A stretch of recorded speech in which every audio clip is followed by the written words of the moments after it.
pernah, jarang sekali ada perempuan yang juga mendukung perempuan. Artinya, makanya tadi saya bilang patut diduga ada persekongkolan yang dilakukan dengan penghulu tersebut. Anaknya itu menjadi budak seks dari usia 13 sampai 21 tahun hingga hamil.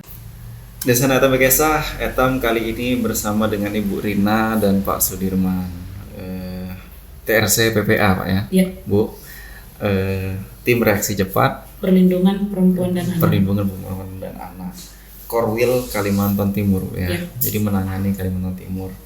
Nah Bu, mungkin langsung aja Bu ya. Tapi saya nak tanya dulu apa kabar kita. Alhamdulillah baik. Kutai juga soalnya. Kita Kota Bangun ya. Kutai Kota Bangun, Abah Kota Bangun, Mama Bloro. Oh, artinya kan Blasteran, seputaran ya. sini aja. Iya sini apa Bu. Deketan. Pak Sudirman apa kabarnya Pak? Alhamdulillah. Ini Biro Hukum Pak ya di TRC PPA. PPA. Mungkin Pak awal-awal itu nggak ngenali tentang masalah TRC PPA ini. Nah, apa sih itu Bu TRC PPA itu Bu? Oke. Jadi TRC PPA ini berawal dari Kornas kami. Kornas itu koordinator nasional, itu namanya Bunda Nomi. Bunda Nomi. Jadi beliau itu kan bagian dari Komnas Anak Jakarta. Nah, setelah penanganan kasus Angelin di Bali, akhirnya Pak Aris Merdeka Sera itu tahun 2015 membentuklah tim reaksi cepat seluruh Indonesia. Nah, alhamdulillah di tahun 2019 saya dipercaya untuk menjadi Korwil, koordinator wilayah di Kalimantan Timur. Nah, jadi TRC PPA itu kita fokus untuk perlindungan perempuan dan anak. Jadi mau kasus hukumnya, apapun permasalahan yang dialami oleh perempuan dan anak itu kita akan bantu terutama untuk masyarakat yang tidak mampu. Jadi kita fokus membantu sampai perlindungan hukum, bantuan hukumnya pun gratis untuk masyarakat yang tidak mampu. Jadi itu di dalam TRC itu Bu terdiri dari aktivis-aktivis itu dan segala macam Bu ya. Ada aktivis-aktivis, kemudian ada beberapa relawan.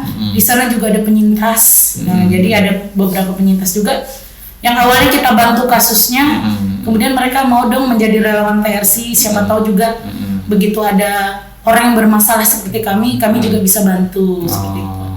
Jadi menyebar kisahnya nih ya. Ya, apalagi menyebar kemana-mana dan supaya untuk merangkul orang-orang yang kena musibah itu tadi. Musibah tadi itu. Terus Bu kasus apa-apa aja nih perlindungan anak ini kan?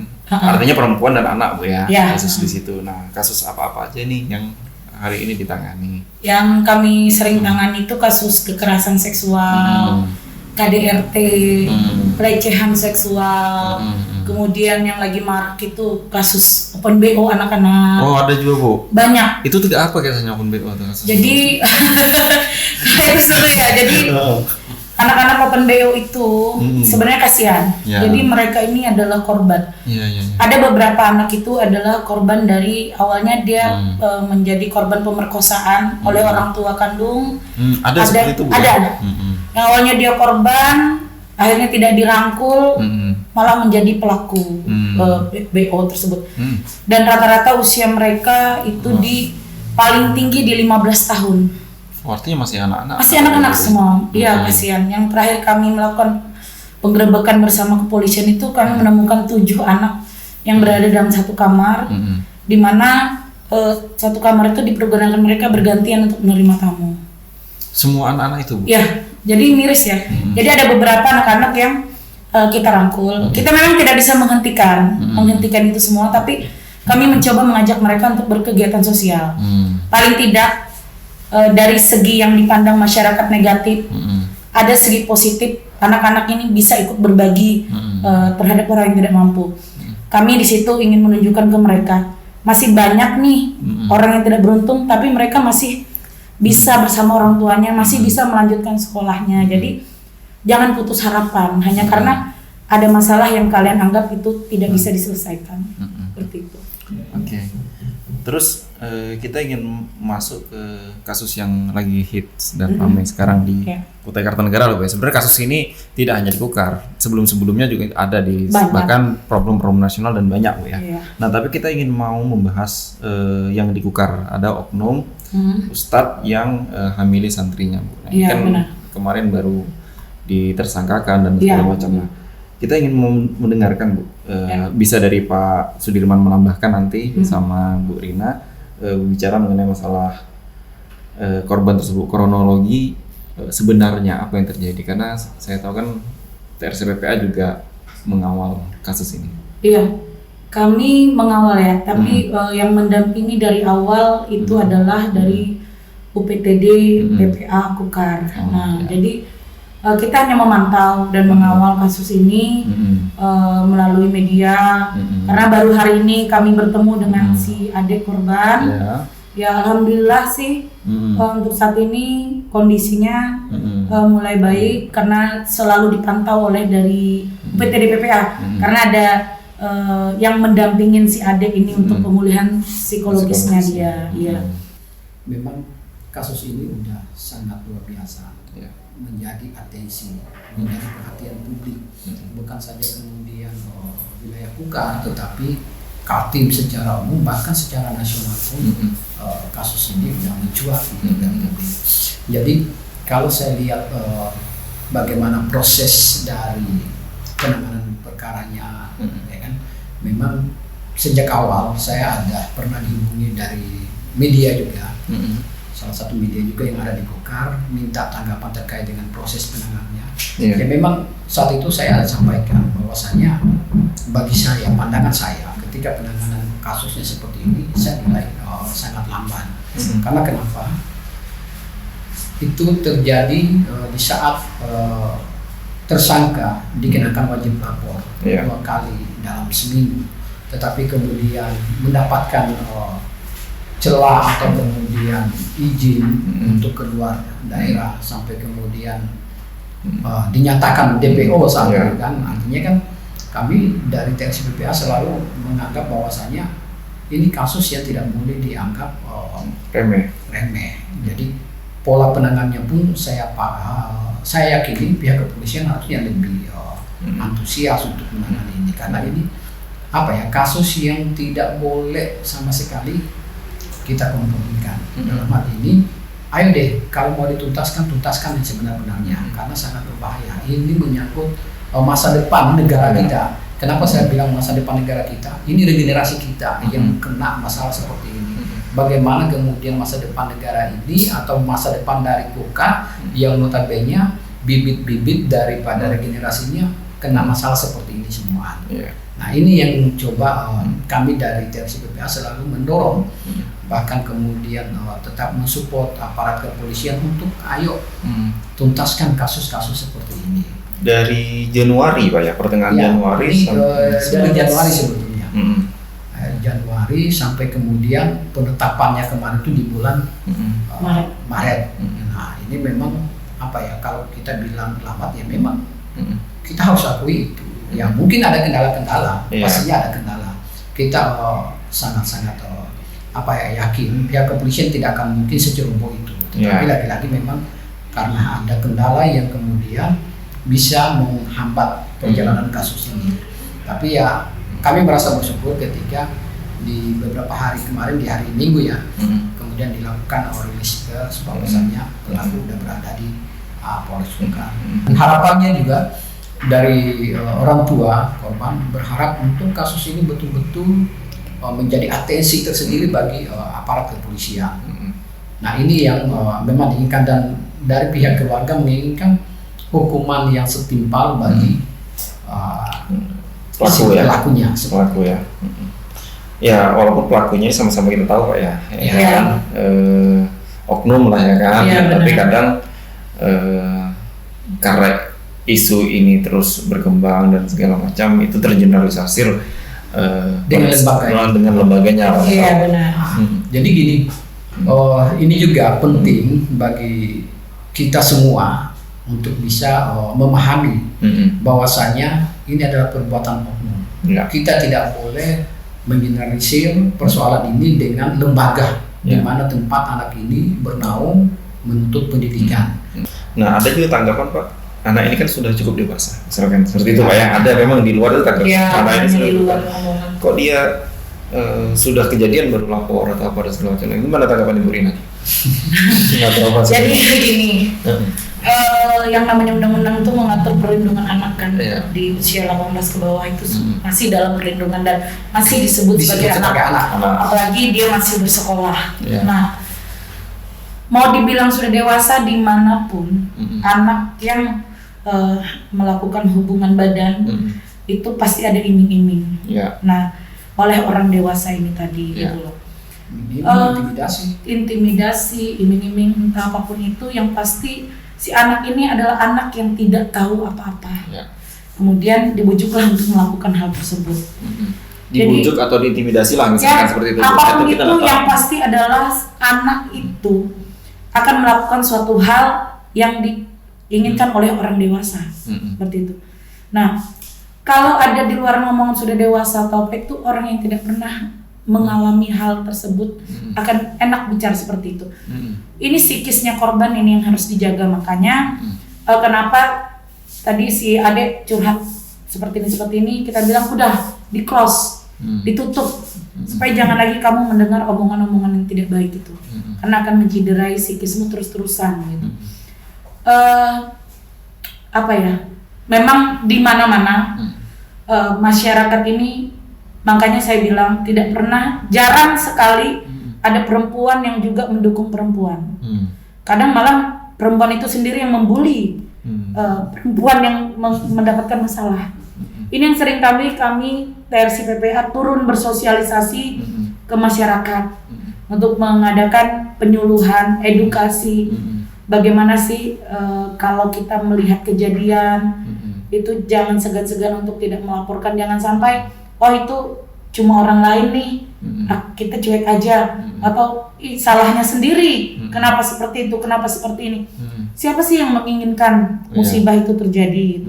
Tidak ada yang menginginkan. Sama dengan si korban, dia juga tidak menginginkan hal itu. Dia dimasukkan sekolah di sebuah pondok, itu tujuan untuk menjadi santriwati, bisa jadi tujuan orang tuanya untuk dia sebagai seorang hafiz Quran, bisa menjadi seorang ustazah atau jadi nanti menjadi pengajar agama yang sama gitu. Intinya ke depan bisa bermanfaat lah bagi masyarakat. Bisa bermanfaat gitu. Tapi di jalan ini kan kita tidak tahu langkahnya ini harus terhenti dengan cara seperti itu. Nah, kita mohon kepada masyarakat semua untuk stop membuli korban. Gitu, coba untuk peduli dengan keadaan korban. Jangan sampai kondisi psikisnya korban yang saat ini menahan sedih, sakit, menanggung itu menjadi lebih berat lagi gitu. Karena ini bicara masalah anak, ini bukan bicara masalah orang dewasa. Jadi kita bicara masalah anak, apapun alibinya, apapun alasannya, bahwasanya kami melakukan suka sama suka itu tidak dibenarkan. Dan itu pasti salah, di mata hukum kita itu salah. Apalagi yang dilakukan ini tersistematis sepertinya. Kenapa saya bilang, nah kebetulan juga Mas sampaikan tersistematis. Ya saya lihat dan saya amati dari hasil pembicaraan saya tadi dengan orang tua kandung dari si korban. Ya sekarang tinggal kejelian dari aparat kepolisian. Bagaimana kemudian mereka bisa melihat kasus ini untuk lebih sempurna lagi, lebih terang benderang lagi. Karena kenapa? Hasil komunikasi kita tadi, anak ini pernah dinikahi secara siri. Dinikah secara siri itu di saat kejadian itu udah terjadi beberapa bulan yang lalu. Dan kemudian si pelaku ini mengajak si anak untuk kemudian dinikahi secara siri tanpa sepengetahuan. Tapi sudah digauli dulu, Pak? Sudah. Itu udah kejadian sebetulnya. Jadi kalau analisa saya hanya alibi yang digunakan oleh pelaku untuk melegalkan, untuk membenarkan apa yang dilakukan. Karena kenapa? Ini udah terjadi jauh sebelum dinikahi. Dan saya berharap juga aparat kepolisian coba membedah kembali dengan proses pernikahan itu. Karena kenapa? Di situ tidak ada dihadiri oleh perwalian atau orang dari di hukum agama harusnya ada, Pak. Di hukum positif lah ya. Harusnya, di hukum positif harusnya ada. Nah, sementara rekom. Tadi setelah saya ngobrol dengan korban juga, itu bahkan yang menyiapkan saksi untuk dia itu dari penghulu. Nah ini saya bilang ini ada apa? Kok bisa seperti ini? Ya saya patut menduga, saya patut menduga ini udah by design dari si pelaku. Bisa jadi penghulunya juga udah mengetahui akan hal ini. Nah ketika penghulunya mengetahui hal ini dan dia mengikuti, otomatis ini terjadi persekongkolan. Kenapa saya bilang persekongkolan? Karena kejadian ini udah terjadi sebelumnya, gitu. Sudah terjadi sebelumnya, kemudian pelaku menginginkan dinikahi hanya untuk kemudian membenarkan apa yang dia lakukan. Dan si penghulu, ya kan, si penghulu ini mengakomodir itu, menikahkan itu. Dan yang saya pahami, seorang penghulu sebelum menikahkan seseorang pasti akan bertanya terkait dari kesiapan kedua belah pihak yang akan dinikahkan. Kan itu pasti ada pertanyaan-pertanyaan seperti itu. Dari orang tuanya tidak tahu ya? Dan orang tuanya tidak mengetahui akan hal itu. Artinya, makanya tadi saya bilang patut diduga ada persekongkolan yang dilakukan dengan penghulu tersebut. Nah sekarang kita kembali lagi kepada aparat kepolisian, aparat penegak hukum kita, membuka kasus ini secara terang benderang. Itu yang diinginkan oleh keluarga tadi. Saat kami komunikasi kami komunikasikan itu. Dan bahkan ada juga kemudian si anak ini disuntik. Ini kan disuntik. Entah disuntik itu tempatnya itu di mobil. Di mobil dari pelaku ini, tersangka ini, yang kemudian disuntik ke situ yang dia tidak tahu ini suntikan apa. Jadi kan ini harus digali semua. Yang melakukan penyuntikan itu siapa, tujuannya disuntik itu untuk apa, anak-anak ini. Nah ini kan apa ya, saya inginkan itu tidak berhenti pada satu orang yang kemudian is okay, si pelaku ini adalah pelaku utama, otak dari segala-galanya. Tapi kemudian ada hal-hal lain yang mestinya coba deh kita cerna kembali gitu. Dan kenapa kami harus sampaikan ini? Kami inginkan biar orang-orang di sana, di luar sana yang ingin melakukan hal-hal seperti itu, akan mencoba hal seperti itu, bisa berpikir ulang untuk melakukan ini terhadap anak-anak kita. Supaya tidak ada kejadian yang sama. Ya, itu yang kita inginkan. Tidak terulang lagi. Tidak akan terulang lagi. Tapi saya yakin kok aparat kepolisian pasti punya pandangan-pandangan yang lebih ini, karena itu merupakan tugas mereka. Dan saya yakin mereka akan paham sampai di situ. Iya, tugas kepolisian juga kan Pak Siap. untuk mencari alat bukti dan segala macam itu kan juga itu sudah perlu pasti, kerja keras ya Iya. kan dan segala macam. Namun tetap hal ini terus dikawal Pak Bu ya. Betul. Kita akan tetap mengawal prosesnya sampai kemudian ini mendapatkan suatu putusan yang betul-betul berkeadilan bagi si adik ini. Oke, selanjutnya Bu, mungkin kita keluar dari zona ini dulu ya. Saya sendiri pun sebenarnya agak merasa, wow bisa terjadi seperti ini. Tapi Bapak, Ibu sekalian, apakah kejadian ini sebenarnya untuk di Kaltim, Bapak ya? Sering terjadi atau baru ini saja? Sering kali banyak terjadi. Kalau di Kaltim kasus ini banyak Bu ya? Banyak. Kemarin juga di Kukar ya. Artinya terjadi juga di salah satu pondok juga. Cuman memang lagi-lagi kita memahami beda halnya antara pelecehan dan kemudian terjadi secara ini kan, karena yang namanya pelecehan itu sangat susah pembuktian ketika kita harus mengumpulkan alat-alat bukti atau saksi-saksi, karena yang namanya pelecehan itu terjadi di saat tidak ada orang lihat, di saat keadaan sepi. Jadi memang untuk mengumpulkan bukti-bukti itu sangat sulit. Ini dari Kukar juga ya. Anaknya itu menjadi budak seks dari usia 13 sampai 21 tahun hingga hamil. Kalau itu tidak terjadi kehamilan, maka tidak akan diketahui oleh warga. Jadi yang mirisnya pada saat kemudian kita berkumpul di sana, TRC dipanggil oleh pihak kepala desa juga, akhirnya kita bilang ini tidak ada kata damai. Nah mirisnya lagi ibunya yang menikahkan anaknya dengan si suaminya lagi gitu. Jadi ibunya bermadu dengan si anak. Nah itu yang tidak diperbolehkan dalam hukum agama juga hukum tidak boleh. Apapun sepertinya tidak boleh. Tidak boleh karena walaupun semisal si ibu ini sudah bercerai dengan suami, si anak tiri ini tidak boleh dinikahi walaupun sudah bercerai, apalagi masih berumah tangga kan, jadi begitu. Nah itu yang mirisnya Itu tuh pada saat si pelaku ini sudah diamankan oleh pihak kepolisian, si anak ngomong, Bunda, ini ayah sudah benar-benar diamankan kan? Iya, kenapa nak? Nggak balik lagi kan? Enggak. Ya Allah, berarti mulai malam ini saya sudah bisa tidur nyenyak. Dan itu yang membuat saya nangis gitu loh. Membayangkan dari usia 13 tahun sampai 21 tahun tuh dia harus menahan diri untuk melayani si ayah ini tadi gitu. Itu kan sangat-sangat miris gitu. Dan kejadian-kejadian ini memang bukan pertama kali seperti yang dialami oleh adik ini. Dan bisa saja banyak yang tidak terekspos. Karena dan tidak begini, ketahui, kenapa tidak terekspos? Masyarakat masih menganggap ini tabu dan aib gitu. Jadi ada salah satu kejadian di mana itu terjadi pada anaknya, yang menutupi kasus itu adalah ibunya, ibu kandungnya sendiri, yang tidak mau melaporkan, yang justru membela pasangan hidupnya, karena merasa saya tidak bisa hidup, tidak ada yang membiayai, tidak ada yang menafkahi. Jadi ya sudah, kasus anak ini dibiarkan saja. Dan ada beberapa lagi kejadian juga dalam Korea. Nah itu ada beberapa kemarin pada saat kita penyuluhan juga di suatu desa juga. Di situ ada beberapa memang Kasus-kasus. kepala desa bahkan kaget pada saat mau melakukan yang namanya nikah, apa namanya tuh? Nikah massal yang daftar begitu banyak.